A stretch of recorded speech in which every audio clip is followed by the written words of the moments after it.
নমস্কার, আমি রুম্পা। রুম্পার হেসেলে তোমাদের সকলকে জানাই স্বাগত। আমি আজ আবার চলে এসেছি নতুন একটি রেসিপি নিয়ে। আজকে আমি যে রেসিপিটা তোমাদের মধ্যে শেয়ার করব, এটি একটি খুবই সুস্বাদু একটি পিঠার রেসিপি। সেটা হচ্ছে পাটিসাপটা পিঠা। তা পাটিসাপটা পিঠা তো আমরা সবাই কম বেশি করতে পারি, তবে আজকে আমি একটু অন্যরকমভাবে পাটিসাপটা পিঠা করব। আজ আমরা তো নারকেল দিয়ে, নারকেলের পুর বা খিরসা এইসব দিয়ে আমরা পাটিসাপটা করি। আজকে আমি গাজরের পুর দিয়ে পাটিসাপটাটা তৈরি করব।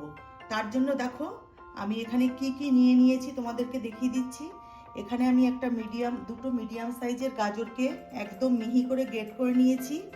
এখানে আছে 1 বাটি ফ্রেশ নারকেল কোড়া, আর এখানে আছে গুঁড়ো দুধ, খোয়া ক্ষীর, সুজি, ময়দা, আর এখানে আছে চালের গুঁড়ো। এখানে আমি 2 রকম চালের গুঁড়ো নিয়েছি, সিদ্ধ চালের গুঁড়ো আর আতপ চালের গুঁড়ো। সিদ্ধ চালের গুঁড়ো আর আতপ চালের গুঁড়ো মিক্স করে যে কোনো পিঠা তৈরি করলে পিঠা নরম এবং সফট হয়, আর ভেঙে যাওয়ারও চান্স থাকে না। আর এখানে আছে দুধ, আমি গোলাটা তৈরি করব দুধ দিয়ে। আর এখানে আছে নলেন গুড়, আমি গ্রেট করে নিয়েছি তাই গুড়টা এরকম গলে গেছে। আর এখানে আছে ঘি। তা সবার প্রথমে আমি পুরটা তৈরি করে নেব। আর বন্ধুরা, তোমাদের কাছে আমার একটা রিকোয়েস্ট, ভিডিওটি প্রথম থেকে শেষ পর্যন্ত দেখার অনুরোধ রইল। তাহলে চলো কথা না বাড়িয়ে চলে যাই মূল রেসিপিতে। পুর তৈরি করার জন্য গ্যাস ধরিয়ে আমি প্যান বসিয়ে দিয়েছি। প্রথমে আমি প্যানটা গরম হয়ে গেছে, আমি 1 চামচ ঘি দিয়ে দিচ্ছি, কেননা গাজরটা একটু হালকা ফ্রাই করে নেব। ঘিটা গলে গেছে, এবার আমি এর মধ্যে দিয়ে দেব গাজর।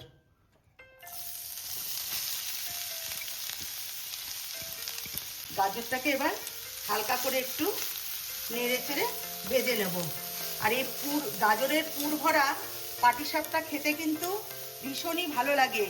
তোমরা অবশ্যই একবার হলেও এইভাবে পাটিসাপটা, গাজরের পুর ভরা পাটিসাপটা বানিয়ে কিন্তু খেয়ে দেখো। আশা করছি তোমাদেরও ভালো লাগবে। দেখো গাজরটা কিন্তু হালকা ভাজা হয়ে গেছে। এবার আমি গাজরটা সিদ্ধ হওয়ার জন্য এর মধ্যে দিয়ে দেবো, আগে থেকে আমি দুধ জাল দিয়ে রেখেছিলাম, সেই দুধটা একটু দিয়ে দেবো।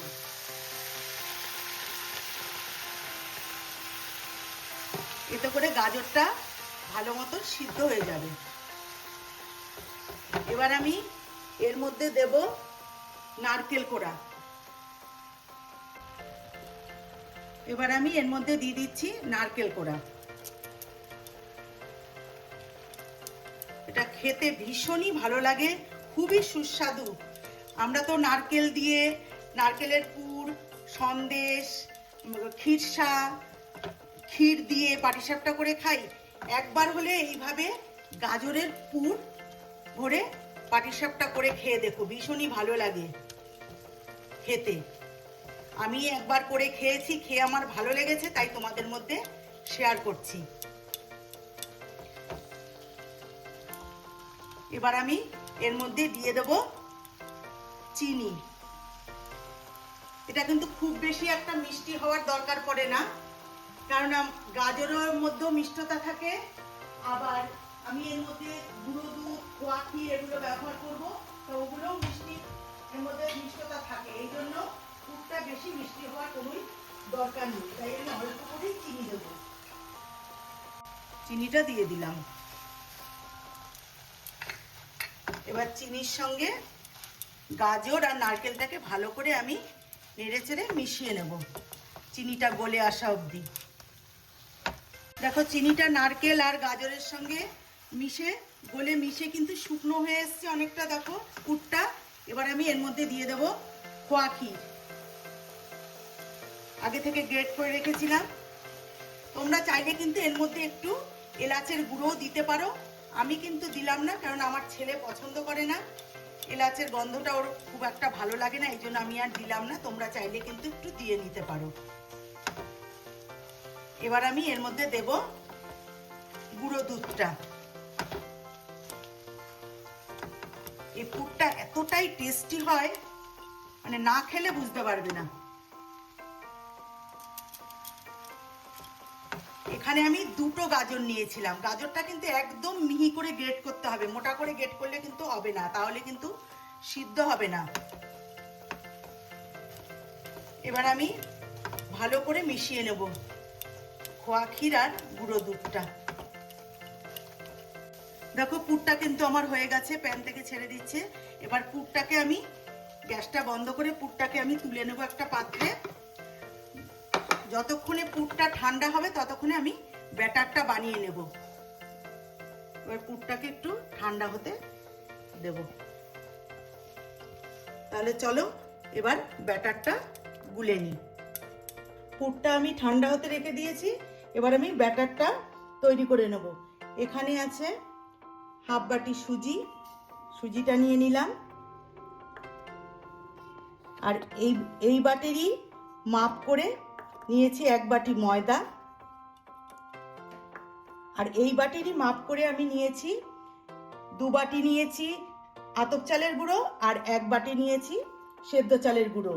এই আতপ আর সেদ্ধ চালের গুঁড়োর মিশ্রণটা কিন্তু এইভাবেই হবে। হাফ যতটা আতপ চালের গুঁড়ো নেব ততটা নেব, তার অর্ধেকটা নেব সিদ্ধ চালের গুঁড়ো। তাতে করে কিন্তু পিঠাটা সফট এবং নরম হয়। ব্যাটারটা যদি ঠিকঠাক তৈরি হয় তাহলে কিন্তু পাটিসাপটা তৈরি করতে কোনো অসুবিধা হয় না। 1 চিমটে লবণ দিয়ে দিলাম। এবার আমি ভালো করে সবকিছু মিশিয়ে নেব।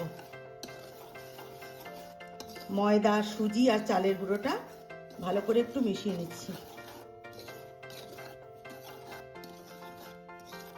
এবার আমি এর মধ্যে দুধ দেব, অল্প অল্প করে দুধ দেব আর ব্যাটারটা গুলবো। তোমরা চাইলে কিন্তু জল দিয়েও করতে পারো, আমি দুধ দিয়ে করছি। দুধ দিয়ে করলে পরে পিঠার টেস্টটা কিন্তু দ্বিগুণ বেড়ে যায়।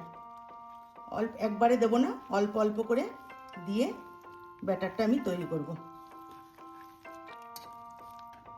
দেখো আমি ভালো করে গুলিয়ে নিয়েছি। এবার আমি এর মধ্যে দেব গুড়টা। আগে আমি গুড় দিইনি কেন, নাহলে কিন্তু ডেলা বেঁধে যেত, এই জন্য গুড়টা আমি আগে দিইনি। এবার আমি গুড়টা এর সঙ্গে মিশিয়ে নেব। এটা কিন্তু আমি এখানে নলেন গুড় ব্যবহার করছি। এবার গুড়টা ভালো করে এর সঙ্গে মিশিয়ে নেব। দেখো পাটিসাপটার গোলাটা কিন্তু একদম রেডি। আমি অফ ক্যামেরায় চেক করে নিয়েছি, মিষ্টিটাও একদম ঠিক আছে। দেখো ঠিক এই রকম হবে কিন্তু গোলাটা। গোলাটা যদি ঠিকঠাক হয় তাহলে কিন্তু পাটিসাপটা তৈরি করতে কোনোই অসুবিধা হয় না। একদম পারফেক্ট তৈরি হয়েছে। এবার আমি পিঠাটা তৈরি করতে চলে যাব। দেখো পুরটা কিন্তু ঠান্ডা হয়ে গেছে। আর এদিকে আমি গ্যাস ধরিয়ে প্যান বসিয়ে দিয়েছি। আর এদিকে আমি বাটিতে সাদা তেল নিয়ে গরম করে নিয়েছি। এখান থেকে একটু একটু করে তেল নেব, ব্রাশে করে আমি প্যানে লাগিয়ে নেব। এতে করে পিঠেগুলো কিন্তু খুব সুন্দর উঠবে। এইভাবে তেলটা লাগিয়ে নিলাম। এবার আমি 1 হাতা ব্যাটার এর মধ্যে আমি দিয়ে দেব। এই 1 হাতা ব্যাটার দিয়ে দিলাম।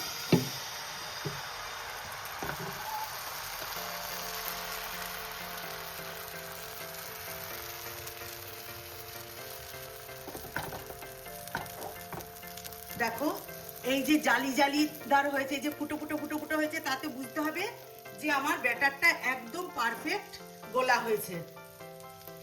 সব কিছুর পরিমাপ একদম ঠিক আছে। পরিমাপ ঠিক হলে পরে এইরকম জালিদার পাটিসাপটা কিন্তু তৈরি হবে। এবার আমি এর মধ্যে দিয়ে দেব পুর।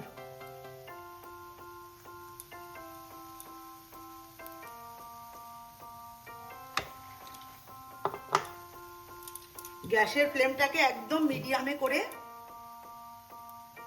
আমি তৈরি করে নেব পিঠেগুলো। দেখো কত সুন্দর উঠছে।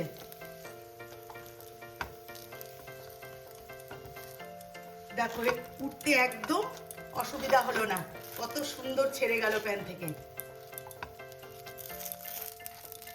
দেখো এইভাবে পিঠাগুলো এক এক করে আমি তৈরি করে নেব। আবার একটা তৈরি করে নেব। তেল লাগিয়ে নিলাম। এবার আমি 1 হাতা ব্যাটার দেব।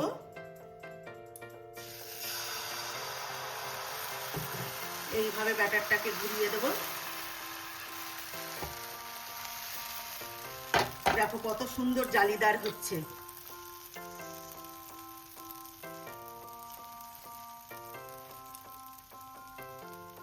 এইভাবে আমি সমস্ত পাটিসাপটাগুলো তৈরি করে নিয়ে তোমাদেরকে আবার দেখাচ্ছি।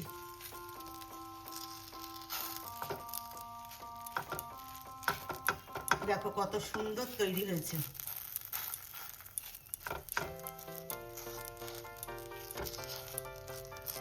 দেখো বন্ধুরা, আমার সমস্ত পাটিসাপটা পিঠাগুলো আমার তৈরি হয়ে গেছে। আমি একটা প্লেটে সার্ভ করে নিয়েছি। দেখো কত সুন্দর হয়েছে, একেবারে নিখুঁতভাবে তৈরি হয়েছে। আমি যেইভাবে পিঠেটা তৈরি করলাম, তোমরা যদি ঠিক এইভাবে পিঠেগুলো তৈরি করো তাহলে দেখবে ভীষণই সুন্দর হবে। আর একবার যদি এই গাজরের পুর ভরা পাটিসাপটা খাও, বারবার এই রকম পাটিসাপটাই খেতে ইচ্ছা করবে। তা তোমাদেরকে আমি একটা পিঠে ভেঙে দেখাচ্ছি। দেখো কত সুন্দর সফট হয়েছে। দেখো এইরকম আতপ চাল আর সিদ্ধ চাল মিক্সড করে যদি এই পিঠাগুলো করা যায় তাহলে কিন্তু এইরকম নরম আর মোলায়েম হয়। ভেতরটা দেখো কত সুন্দর লাগছে দেখতে। দেখো যেরকম দেখতে সুন্দর, খেতেও কিন্তু ঠিক এর থেকেও বেশি টেস্ট। তা তোমাদের কাছে অনুরোধ রইল, বাড়িতে অবশ্যই একবার, এই শীত তো চলেই যাচ্ছে, চলে যাওয়ার আগে গাজর থাকতে থাকতে একবার হলেও এই পিঠাটা বানিয়ে খেয়ে দে। আমাকে কমেন্টস করে জানাবে তোমাদের কেমন লাগলে। আশা করছি ভালো লাগবে। তাহলে বন্ধুরা, আমার চ্যানেলে নতুন বন্ধু হয়ে থাকলে চ্যানেলটিকে সাবস্ক্রাইব করে নেওয়ার অনুরোধ রইল। যারা করেছো তাদেরকে অসংখ্য অসংখ্য ধন্যবাদ। যারা ফেসবুক থেকে দেখছো তারা ফেসবুকের পেজটিকে ফলো করে নিও। সাধারণ ভিউয়ার্সদের বলছি, তোমরা ভিডিও দেখার শেষে অবশ্যই একটা লাইক আর সাবস্ক্রাইব করে আমার পাশে থেকো। তাহলে বন্ধুরা, আজকের মতন ভিডিওটি এখানেই শেষ করছি। ভালো থেকো, সুস্থ থেকো, নমস্কার।